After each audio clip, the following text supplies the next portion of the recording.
Hello students, welcome to Chaturvedi coaching classes. मैं R N Chaturvedi, assistant professor of chemistry. तो students, आज के इस वीडियो में मैं आप लोगों के लिए लैब असिस्टेंट एग्जाम 2022 के बारे में डिस्कशन करूंगा।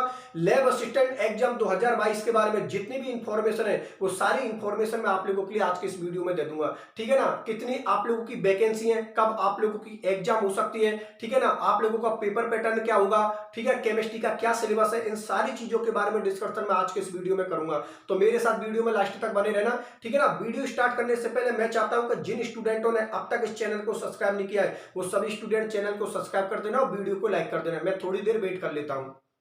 कर दिया? चलो ठीक है, बहुत अच्छी बात है। मैं वीडियो को स्टार्ट करता हूं। तो देखो, आप सभी स्टूडेंट्स को पता है कि लैब असिस्टेंट एग्जाम 2022 का नोटिफिकेशन जारी हो चुका है। शुरू में इसकी जो वैकेंसी निकाली थी वो 1012 निकाली थी, लेकिन 28 मार्च को एक नोटिफिकेशन जारी हुआ था जिसमें इसकी वैकेंसी को बढ़ाकर 1012 से 1019 कर दी।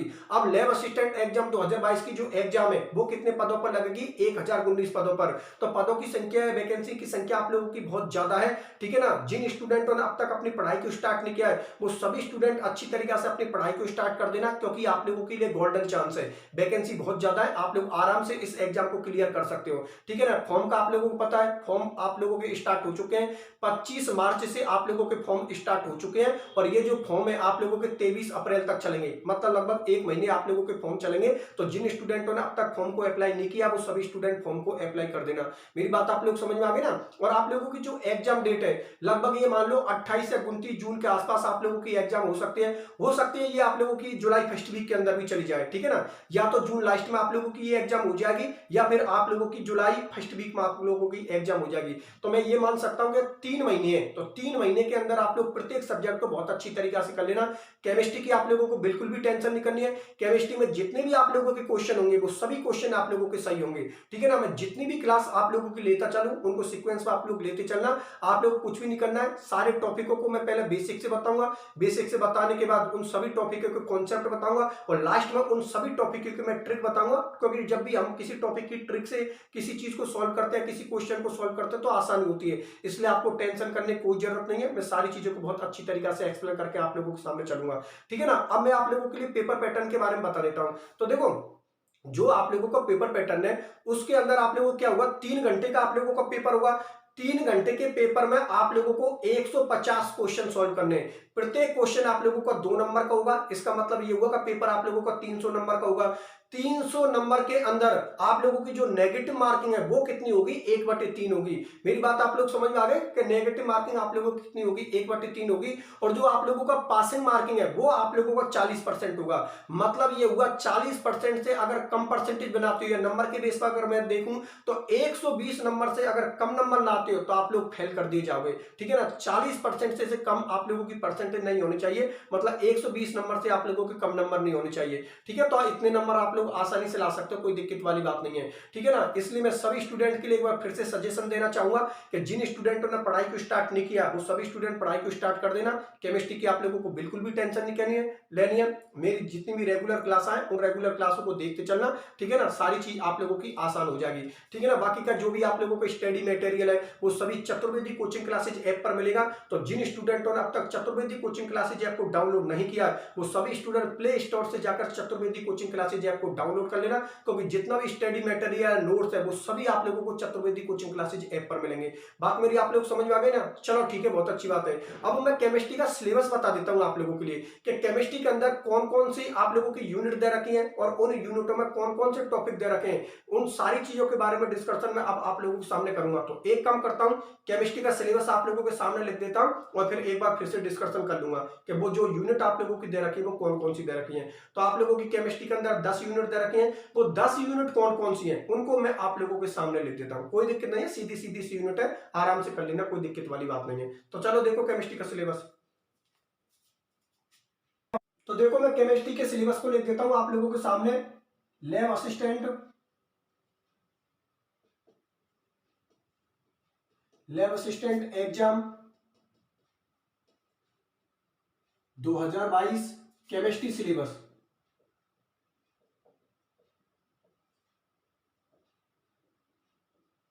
केमिस्ट्री सिलेबस, ठीक है ना।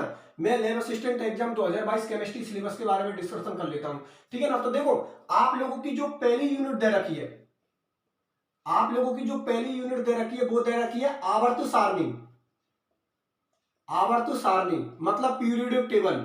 आवर्त सारणी एवं परमाणु गुणधर्म, परमाणु गुणधर्म, एटॉमिक प्रॉपर्टीज मतलब periodic table and atomic properties. दूसरी आप लोगों की जो यूनिट दे रखी है, यूनिट नंबर जो आप लोगों की सेकंड दे रखी है वो दे रखी है आप लोगों की एस ब्लॉक एवं पी ब्लॉक के तत्व, पी ब्लॉक के तत्व, एस ब्लॉक एवं पी ब्लॉक के एलिमेंट दे रखे हैं आप लोगों के, ठीक है ना। तीसरे नंबर की जो आप लोगों की यूनिट दे रखी है वो दे रखी है आप लोगों की रासायनिक साम्य। रासायनिक साम्य मतलब केमिकल इक्विलिब्रियम, रासायनिक साम्य मतलब केमिकल इक्विलिब्रियम। यूनिट आप लोगों की जो फोर्थ दे रखी है वो दे रखी है आयनिक साम्य मतलब आयनिक इक्विलिब्रियम, आयनिक साम्य मतलब आयनिक इक्विलिब्रियम। चलो ठीक है। यूनिट नंबर जो आप लोगों की 5 है वो आप लोगों की दे रखी है, यूनिट नंबर 5 दे रखी है आप लोगों की गैस अवस्था। क्या दे रखी है? गैस अवस्था मतलब गैस स्टेट, गैस अवस्था मतलब गैस स्टेट। यूनिट नंबर आप लोगों की जो 6 है वो आप लोगों की दे रखी है द्रव अवस्था मतलब लिक्विड स्टेट, द्रव अवस्था मतलब लिक्विड स्टेट, ठीक है ना। यूनिट नंबर आप लोगों की जो 7 है वो आप लोगों की दे रखी है ठोस अवस्था मतलब सॉलिड स्टेट, ठोस अवस्था मतलब सॉलिड स्टेट, ठीक है ना। यूनिट नंबर जो आप लोगों की अगली दे रखी है 8वें नंबर की वो दे रखी है आप लोगों की बिलियन मतलब आप लोगों की दे रखी है सॉल्यूशन। चलो ठीक है। यूनिट नंबर आप लोगों की जो 9 है वो आप लोगों की दे रखी है नोमेनक्लेचर, कार्बनिक यौगिकों का, कार्बनिक यौगिकों का, कार्बनिक यौगिकों का नामकरण मतलब जो ऑर्गेनिक कंपाउंड उनका नोमेनक्लेचर दे रखा एवं सामान्य गुणधर्म जनरल प्रॉपर्टीज, सामान्य गुणधर्म मतलब जनरल प्रॉपर्टी, इसके बारे में डिस्कशन करना है। और यूनिट नंबर आप लोगों की जो 10 नंबर की दे रखी है वो 10 नंबर की यूनिट आप लोगों की दे रखी है हाइड्रोकार्बन, हाइड्रोकार्बन, ठीक है ना, हाइड्रोकार्बन। तो देखो मैं प्रत्येक यूनिट के बारे में अब आप लोगों के सामने डिस्कशन कर लेता हूं। तो इधर देखिए मैं एक एक यूनिट को आप लोगों के लिए फिर से बता देता हूं। तो देखो आप लोगों की जो केमिस्ट्री के सिलेबस में वो 10 यूनिट दे रखी हैं और वो 10 यूनिट कौन कौन सी हैं वो आप लोगों के सामने लिखी हुई हैं, ठीक है ना। ज्यादा कोई दिक्कत वाली बात नहीं है, सीधी सीधी सी यूनिट है, आप लोग आराम से कर लेना, आप लोगों का एक भी क्वेश्चन गलत नहीं होगा, ठीक है। बहुत सीधी यूनिट है, कोई दिक्कत वाली बात नहीं है। पहली यूनिट आप लोगों की दे रखी है आवर्त सारणी एवं परमाणु गुणधर्म मतलब जो पीरियोडिक टेबल है ना, पीरियोडिक टेबल से रिलेटेड जितनी भी चीजें उसके बारे में डिस्कशन दे रखा है। और दूसरा दे रखा है परमाणु गुणधर्म मतलब एटॉमिक प्रॉपर्टीज के बारे में डिस्कशन कर रखा है, जैसे कि आप लोगों की ये जो आयनन विभव हुआ, आप लोगों की इलेक्ट्रॉन बंधुता हुआ, आप लोगों का आकार हुआ, ठीक है ना, विद्युत ऋणता हुई, ये सभी टॉपिकों का हम लोगों को इस यूनिट के अंदर डिस्कशन करना है। दूसरे नंबर की जो यूनिट दे रखी है वो दे रखी है एस ब्लॉक और पी ब्लॉक के एलिमेंट, ठीक है ना। सेकंड यूनिट के अंदर हम लोगों को डिस्कशन करना है एस ब्लॉक और पी ब्लॉक के तत्वों के बारे में। जो आप लोगों की तीसरे नंबर की यूनिट है उसका नाम दे रखा है रासायनिक साम्य मतलब केमिकल इक्विलिब्रियम। चौथे नंबर की जो यूनिट है वो दे रखी है आप लोगों की आयनिक साम्य मतलब आयनिक इक्विलिब्रियम। पांचवें नंबर की यूनिट है वो आप लोगों की कौन सी दे रखी है? गैस अवस्था, ठीक है ना। छठे नंबर की यूनिट आप लोगों की कौन सी दे रखी है? द्रव अवस्था। सातवें नंबर की यूनिट आप लोगों की कौन सी दे रखी है? ठोस अवस्था।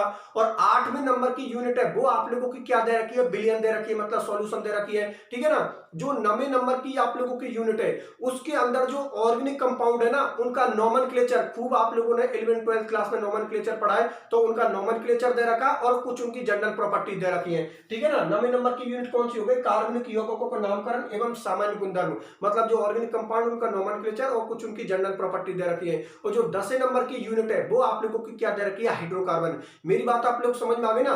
तो केमिस्ट्री के सिलेबस के अंदर आप लोगों की ये 10 यूनिट दे रखी है और 10 यूनिट आप लोगों की बहुत सीधी सीधी यूनिट है, ज्यादा मैटर इनका है नहीं है, ठीक है ना। एक एक चीज समझने लाके, समझने के बाद जैसे आप लोगों ने कोई टॉपिक बहुत अच्छी तरीका से समझ लिया, समझने के बाद आप लोगों ने किस तरीका से उस टॉपिक को समझा उसको उसी तरीका से लिख देना, ठीक है ना। इसमें ज्यादा डिटेल से जाने की जरूरत नहीं है कि आप लोग पोथी पन्ना को भरते जा रहे हो, ऐसी इसकी कोई जरूरत नहीं है। आप लोग चीजों को जो समझ रहे हो ना उसको अपने हिसाब से लिख दो। लास्ट में मैं प्रत्येक टॉपिक के एक एक आप लोगों के लिए ट्रिक बताता चलूंगा और उस ट्रिक से ही आप क्वेश्चन को सॉल्व करना। आप लोगों को ज्यादा अथा भंडार करने की कोई जरूरत नहीं है, क्योंकि आप लोग जानते हो कि हर एक कॉम्पिटिशन लेवल की जो एग्जाम होती है उसका एक पैटर्न होता है कि जितनी ज्यादा आप शॉर्ट तरीका से उन चीजों को पढ़ोगे, अपनी लैंग्वेज में पढ़ोगे, ट्रिक बना बना के पढ़ोगे, तो आप लोगों को ज्यादा मैटर भी नहीं होगा और आप लोगों के सारे क्वेश्चन सॉल्व हो जाएंगे। और हमारा टारगेट यही तो है कि हम लोगों को तो एग्जाम में क्वेश्चन सॉल्व करना है और वो हम लोगों को क्वेश्चन सॉल्व हो जाए, बस ये चीज देखनी है हम लोगों को। तो यहाँ पर मैं किसी भी टॉपिक को पढ़ाऊंगा, पहले तो उसका पूरा कॉन्सेप्ट बताऊंगा,